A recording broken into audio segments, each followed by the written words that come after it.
Hey everybody, it's Operation. Welcome back to another episode of Let's Play Persona 3 FES. In the last part, we discovered Tartarus, and in this part, we will be going on and exploring it like we were told to. AKA, Ultimate Total Trial Mode. Are you ready?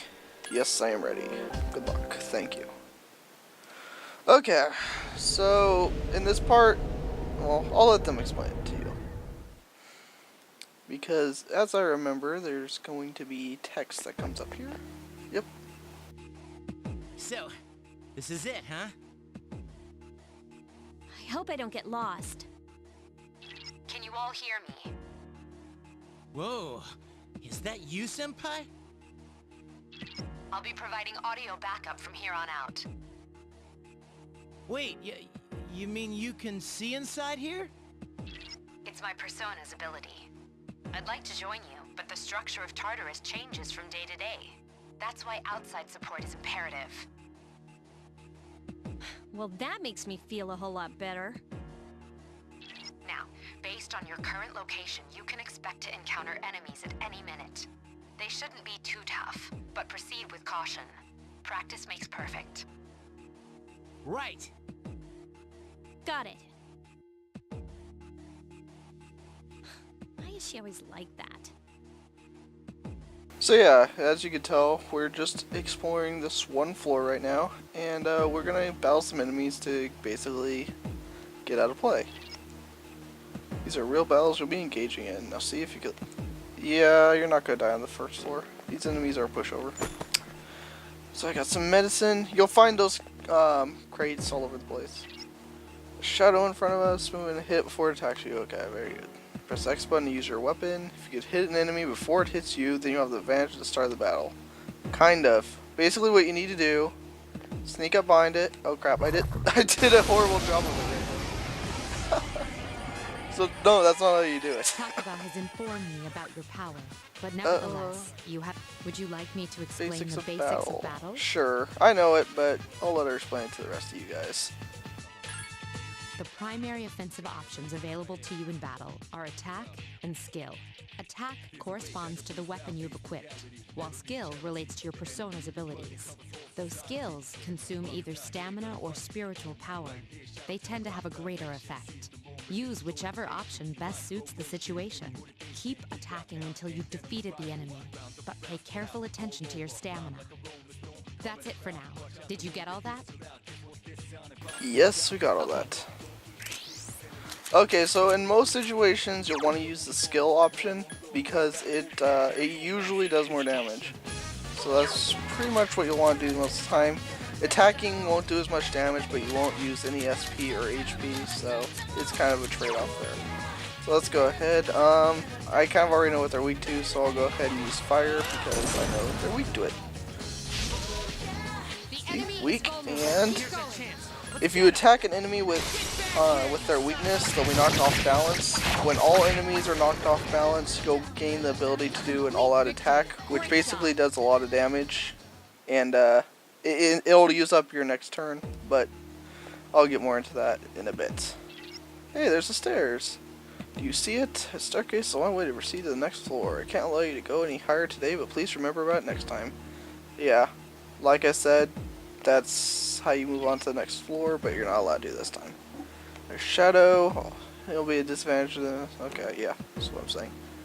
If you're able to strike the enemy before you get spotted, then you'll gain the initiative. On the other hand, if the enemy hits you first, the opposite will occur.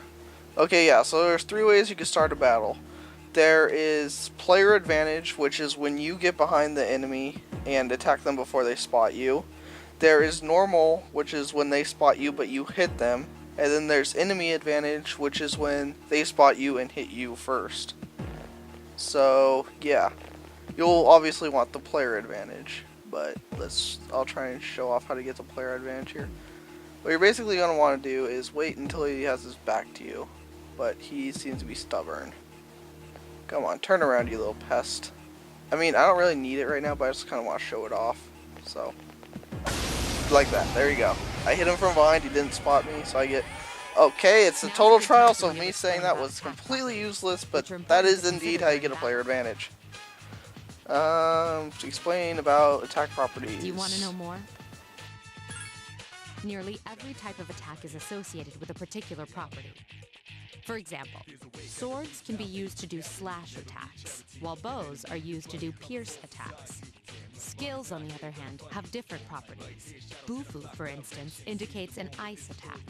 Now, most enemies are vulnerable to certain types of attacks. In other words, they have weaknesses. A fire skill will deal greater damage to an enemy that's weak against fire. With my power, I can analyze an enemy to determine its weaknesses and strengths. That falls under tactics. Okay, yeah. What she's saying there is she can analyze an enemy for you, and it'll take like 1 or 2 moves, but it'll tell you what they're weak to. So you'll definitely want to be doing that. Yeah, you'll have to wait. But from then on, whenever you analyze that particular enemy, you'll see the results right away. So yeah, you only have to scan them once. After they're scanned once, you'll be able to know what their weakness is forever. So it's only a one-time thing. So, well, whenever you have the opportunity, you should go ahead and scan. Analyze from the tactics menu, or press the L1 button to issue this request. Do you follow? Yes. The enemies you're facing have a weakness that you can exploit. Yeah, they have weaknesses. I kind of already did that before. So what I'm going to do here is I am going to scan one of them, and I'm going to use a weakness on this one.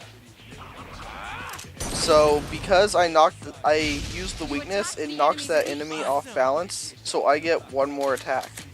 This could be used against you as well, so if an enemy uses an attack against you that knocks you off balance, like if you have a weakness to ice and they use ice on you, they will get another turn. So it's not just to your advantage, it can be to the enemy's advantage as well. So keep that in mind. So I'm going to go ahead and... I could use fire to get myself an all-out... Oh, yeah, see, they got a criticals also can give them an extra turn. And we're knocked off balance. Yeah, it's weak to fire. Yukari has healing skills, which is what Dia is right there. I'm getting off topic, but yeah, that's basically how it works. For the most part, if they have a weakness, the AI, your teammates will use the skill to that is their weakness. But they're not always the brightest, but there's not actually much we can do about it now. You can go in here and change their tactics. You have heal support, assign target, and standby. So heal support means they won't attack, they'll only use healing items and spells unless everybody's almost fully healed. Assign target is exactly what it says. You can tell them to attack a certain enemy and they'll do it. And standby will have them do nothing. And then there's act freely, which they'll do whatever they think is best. So yeah, that's how that works. And I'm gonna go ahead and use... I'm trying to... I have enough. It's only a total trial 4, so I'll go ahead and use Augie on both of them. Yes. The enemy is vulnerable. Attack. So I can get myself an all-out attack. I don't think SP will be a problem here. So again, we get an all-out attack because both of them were knocked down. Well, one of them was killed, but yeah, that's how all attacks work. You knock all the enemies down, and you get an all-out attack. The all-out attack uses what would have been the turn you gained for knocking them off balance. I know it sounds kind of complicated, but once you play the game for a while, it's really pretty simple and you'll get the hang of it. But let's see, there seems to be a shadow just around the corner. Approach carefully to avoid being spotted. The map will prove to be quite useful to explore. Yes. So I'll go around here and crap, he turned around. I don't think I even need the advantage though, but I'll wait and see if he turns around. Okay, cool, he did. And will it actually give me player advantage? No, because it's still a total trial. Why am I wasting my time with this? Were you able to exploit the enemy's weakness in the last battle? If you didn't already notice, doing so will also grant you an additional attack. Would you like more details? An enemy will lose its balance if you exploit its weakness or land a critical hit. This will give you the opportunity to perform an additional action. In other words, you'll get to do one more thing. You can keep attacking the same enemy, or if you prefer, attack a different target. And if you succeed in knocking another enemy off balance, then you can act yet again, which means you can remain on the offensive for as long as you can keep this up. This strategy is essential to securing victory. However, remember this. An enemy that's already lost its balance cannot be knocked off balance again. You can't knock down someone who's lying on the ground, right? It's the same idea. Now, to knock an enemy off balance, you need to know its weaknesses. So don't hesitate to ask me for an analysis. I'll be sure to share the results with the others as well. Got it? Then proceed with the battle. Use what you've learned to quickly dispose of the enemy. So yeah, that's exactly what I was explaining before, but she did a better job of it. So I'll go ahead and use Augie. Later on, you can get skills that'll basically, Attack again! you can get skills that will attack multiple enemies at once, and those are godsend in this game. Attack again! But right now we don't have those available to us. But just letting you know, you will get them, so don't think you'll have to individually attack each enemy all the time. Here's our chance for an all So just do an all-out attack, and it should finish them off here. Yep, they are dead. You have the potential to grow even stronger. Is it going? Oh, it's explaining shuffle time now. Mysterious cards have appeared in your mind. You wonder if this is what Igor was talking about. After battle, you will occasionally have the opportunity to select a card from the ones shuffled before your eyes. If you pick a card with a persona on it, then you'll receive that persona. There are other cards, each of which has a unique effect or reward. Keep an eye on the card you want and try to pick it. Okay, so yeah, that's how this works. So right there on the left is a persona, and then right to the right of that is a weapon. It's the number on the card indicates what level of weapon it is. So level 1 is the weakest, and I think it goes all the way up to like 7. So yeah, and then to the right of that is experience. So if you pick that, you'll get a minor experience boost, again depending on the number. And all the way to the right is yen, which is the money in this game. So again, however big the number is according to how much money you'll get. So for right now, I am going to try to go for the persona. So let's see if I can do that. I'm not very good at these, but yes. You have chosen the card with the persona Pixie. You have welcomed Pixie into your heart. And I leveled up. Hit points and spirit points have increased. You are now able to create personas up to level 3. Alright, very good. Very good indeed. Yeah, that's how it works. Yes! My skill level has increased. And yeah.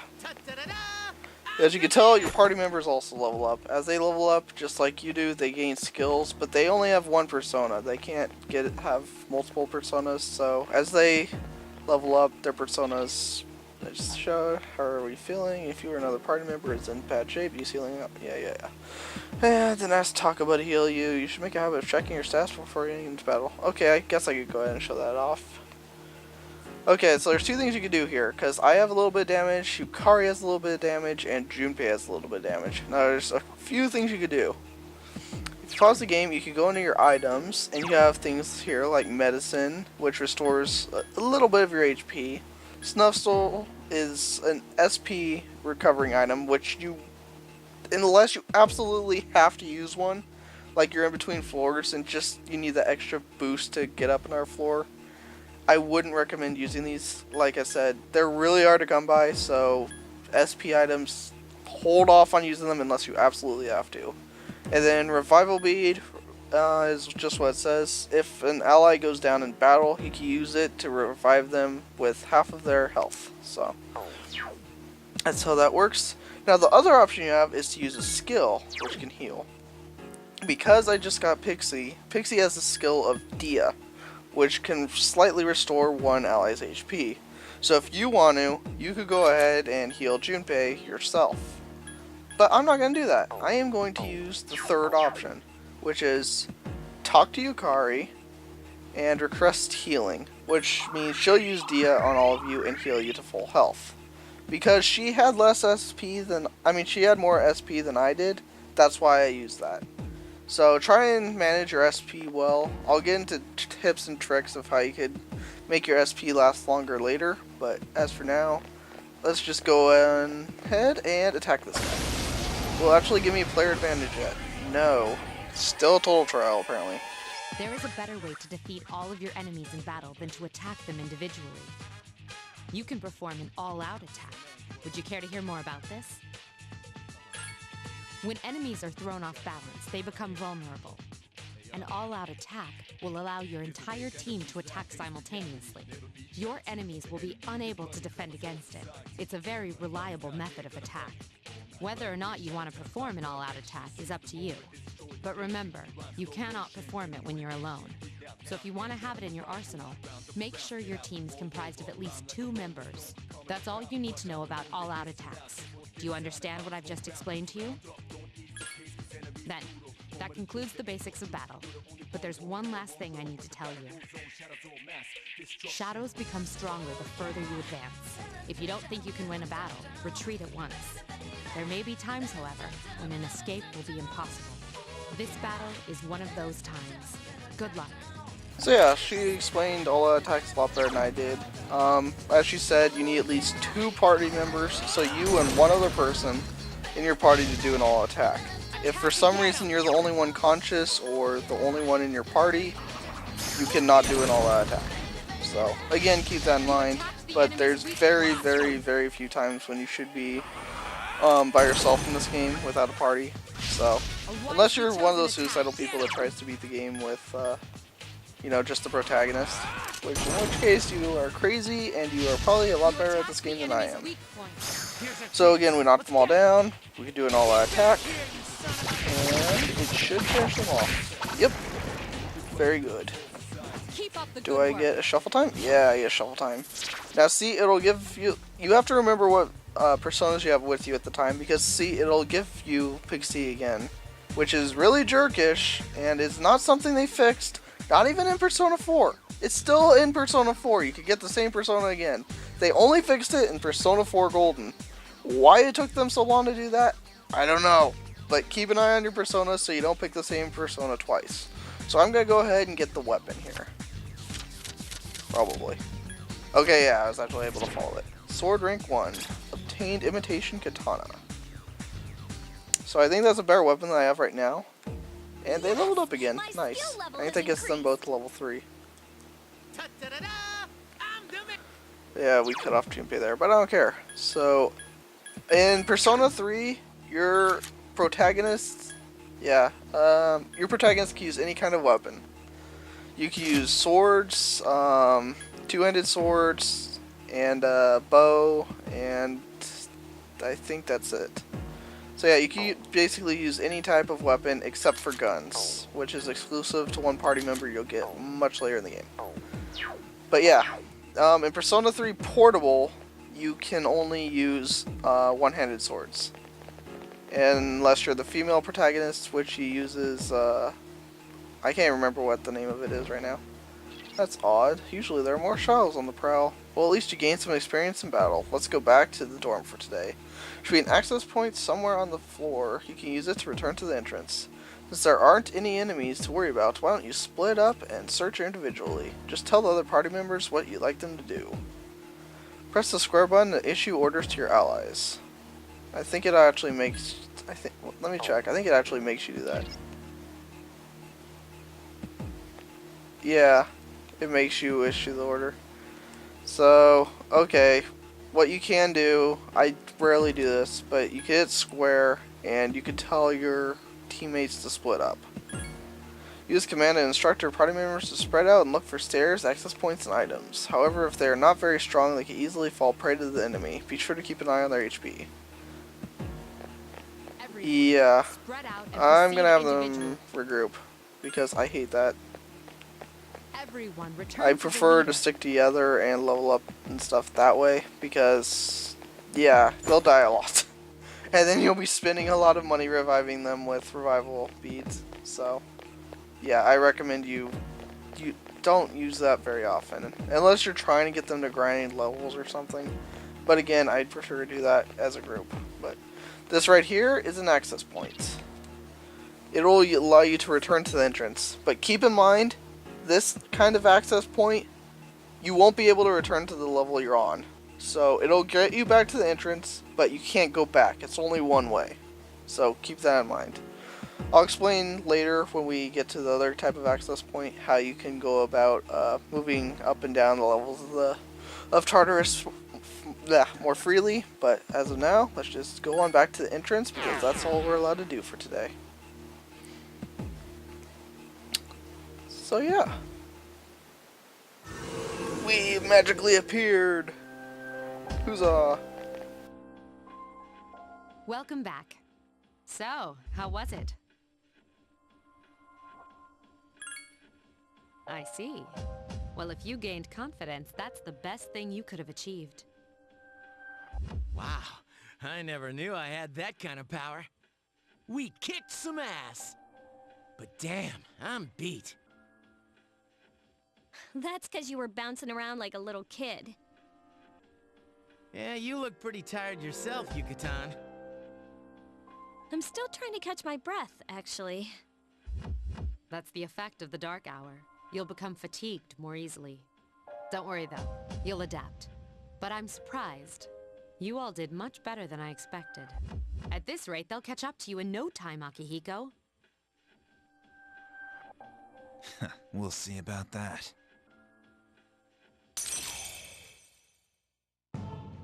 Yay! The Fool Arcana has ranked up. Again, the Fool Arcana is automatic. You don't have to worry about maxing it. Just as you go throughout the story, it'll level up on its own. So again, don't worry about it. If by the time you get to the end of the game, it'll max out. So again, don't lose any sleep over it. It is totally automatic. You cannot mess it up at all. But yeah, we got a lot done in this part, didn't we? So I think for now, I'm going to go ahead and save, and we'll call it an episode. So yeah, hope you guys enjoyed this part. Come back next time, and we'll be getting back to regular school life and more into the actual area of the game where we're actually free to do what we want and progress at our own speed. So yeah, thanks for watching. This is pretty much the end of the total trial, and I will see you guys back here to get more into the grit of this game.